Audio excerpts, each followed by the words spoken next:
ভ্রমণের এই দ্বিতীয় দিনের শুরুতেই আমরা কলম্বো থেকে নুয়ারা এলিয়ার উদ্দেশ্যে রওনা হব, যার দূরত্ব 200 কিলোমিটার।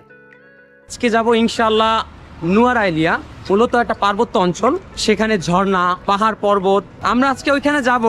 এখন আমরা এখনো ডিসিশন নেই আসলে কিভাবে যাব। নাস্তা করার পর আলোচনা করে ইনশাআল্লাহ এটা ঠিক করব।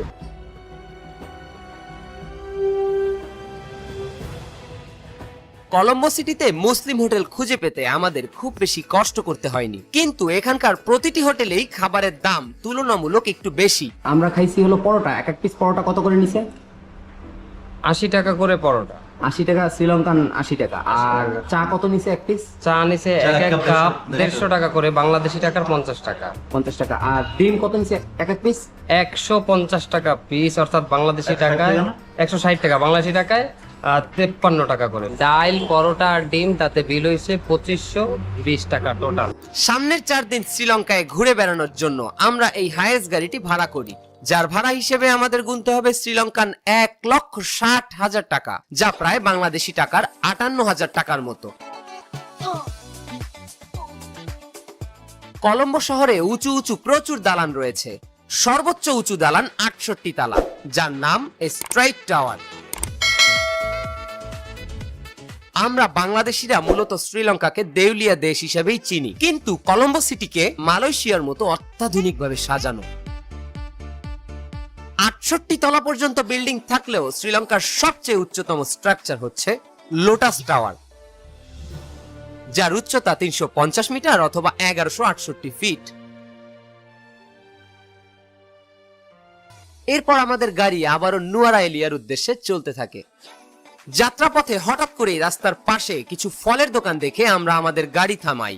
এত সুন্দর আনারস দেখলে কেই বা না খেয়ে এখান থেকে যেতে পারবে। যাওয়ার পথে আমরা রাস্তায় দেখলাম আনারস বিক্রি করছে। আনারসগুলো এত তাজা আর এত সুন্দর দেখতে, আমরা নেমে গেলাম।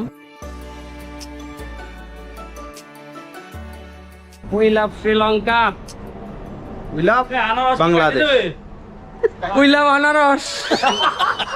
আনারসের পাশাপাশি আমরা একটি তরমুজও কিনেছিলাম, যা আমাদেরকে কেটে দিয়েছিলেন এই তামিল ভিলেন। তরমুজটি ছিল একদমই তাজা এবং খেতে খুবই টেস্টি। স্যার, তরমুজটা কেমন লাগলো বলেন? মাশাআল্লাহ। ছোটবেলা থেকে আমরা যেমন নির্ভেজাল জিনিস খাইতাম, তরমুজ, পাকা তরমুজ কাটলে একটা গন্ধ পাইতো, স্মেল আসতো, রিয়েল ফ্রুট। সেটা আজকে কম করে হলো 35 বছর পরে পাইলাম। আসলে খালি তরমুজ না, এই যে আনারস, এটা যে খাবে তার মনে হবে যে আসলে আনারস খাচ্ছে। ভেজাল ছাড়া পণ্য খাইলে বোঝা যায় যে আসলে জিনিসটার স্বাদ, মান সবকিছু আলাদা রকম। এইটার নাম পাইনাপেল, মানে আনারস। এটা যখন খাইতে আসি তখন মনে হইতেছে যে আমি পাইনাপেল খাইতে আসি।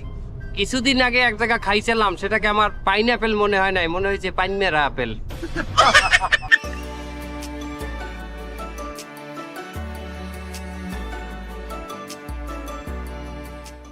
যাত্রাপথে কিছু দূর গিয়ে আমরা আমাদের গাড়ি আবারও থামাতে বাধ্য হই এই শ্রীলঙ্কান ডাবগুলো দেখে।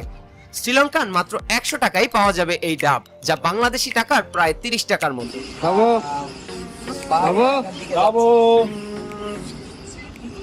শ্রীলঙ্কার one of the best famous জিনিস হলো এই ডাব।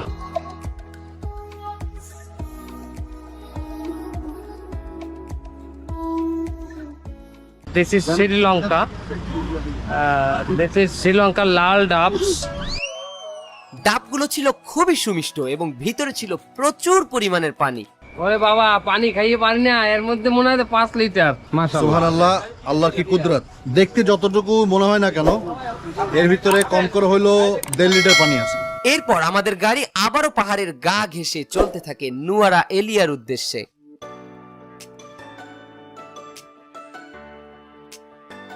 নুয়ারা এলিয়া যাওয়ার পথেই আমরা পেয়ে যাই শ্রীলঙ্কার অন্যতম দার্শনিক স্থান আম্বুলুওয়া টাওয়ার। আমাদের গাড়ির ড্রাইভার আমাদের এই স্থানটির কথা জানিয়ে আমাদের সেখানে নিয়ে যায়।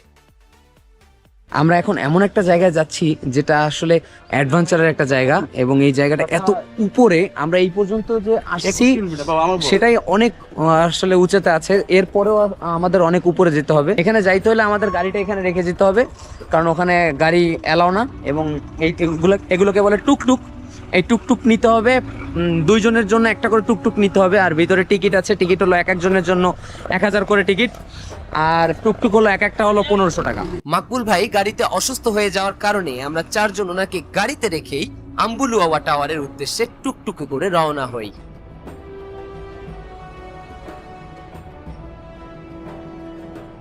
কিছু দূর যাওয়ার পরেই আমরা আসলে বুঝতে পারি এখানে কেন বড় গাড়ি এলাও করে না।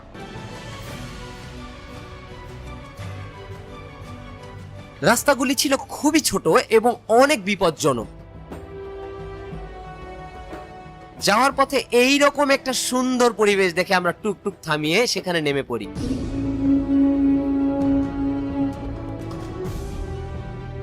আসলে জায়গাটা এত সুন্দর, মানে আসলে ভাষায় প্রকাশ করার মতো না। জায়গাটা এতই উপরে ছিল যে নিচের স্টেডিয়ামটাও অনেক ছোট দেখা যাচ্ছে এখান থেকে।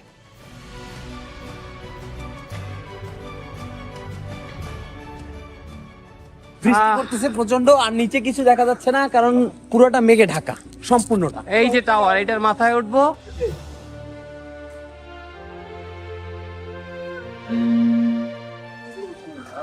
আচ্ছা, এই লেখাটা নিও। সমুদ্র পৃষ্ঠ থেকে এটার উচ্চতা 3560 মিটার, আর এই টাওয়ারটারই শুধু উচ্চতা 44 মিটার।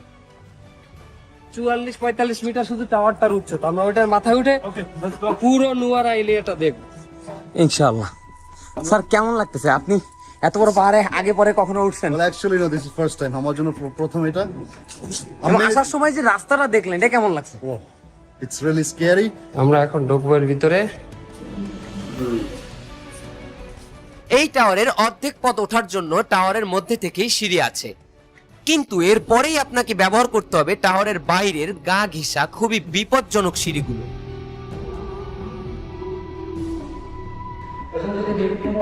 আমারও তো এখান থেকে আগে একটু দেখাই, সেটা হলো ও আমাদের তো আরো উঠতে হবে প্রচুর।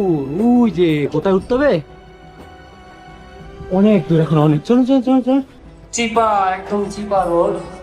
আর উপরে স্যার কই? স্যার বাবু পিছলা কিন্তু বলেছে না।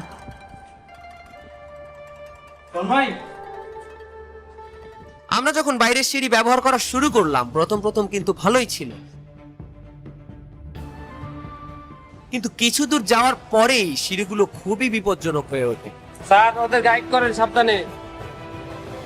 সিঁড়িগুলো এতই চিকন ছিল যে কেউ সামনে থেকে আসলে তাকে জায়গা দেওয়ার জন্য আপনাকে অনেকটা নিচে নেমে তারপর জায়গা দিতে হবে। একসাথে 2 জন ক্রস করার মতো জায়গাই সেখানে ছিল না।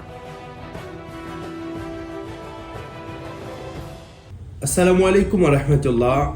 আমি মকবুল আহমদ পাটোয়ারি, সৌদি আরব রিয়াদ প্রবাসী এবং একজন ব্যবসায়ী, প্রতিষ্ঠাতা প্রবাস বাংলা চ্যানেল। আপনারা এই চ্যানেলটিতে দেখতে পাবেন প্রবাসী সংক্রান্ত যাবতীয় তথ্য, বিনোদন, সচেতনতামূলক নাটিকা এবং আরও অনেক কিছু। তাই সম্মানিত প্রবাসী ভাই এবং বোনেরা এবং রেমিটেন্স যোদ্ধারা যুক্ত হন আমাদের প্রবাস বাংলা চ্যানেলের সাথে। আজই অনেক কিছু জানতে পাবেন, একসাথে গল্প হবে, আড্ডা হবে আপনাদেরকে নিয়ে আমাদের এই চ্যানেল প্রবাস বাংলা। ধন্যবাদ।